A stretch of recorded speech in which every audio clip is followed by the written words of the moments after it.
Очень часто на 16-клапанных автомобилях ВАЗ, да и иномарках, на которых на ремень генератора навешена большая нагрузка, жалуются на свист ремня при проезде в луж, также при запуске автомобиля на холодную.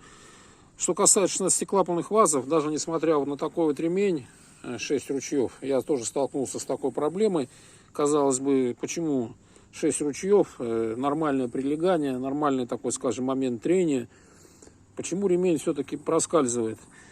Покопавшись на форумах, нашел просто такой прекрасный совет, что при больших пробегах нужно промывать ручьи шкива генератора.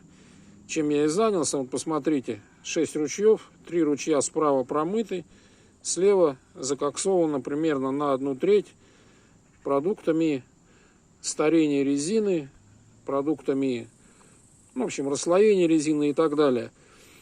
Работа нудная, если вы любите пользоваться какими-то растворителями, пользуйтесь растворителем, бензин берет плохо.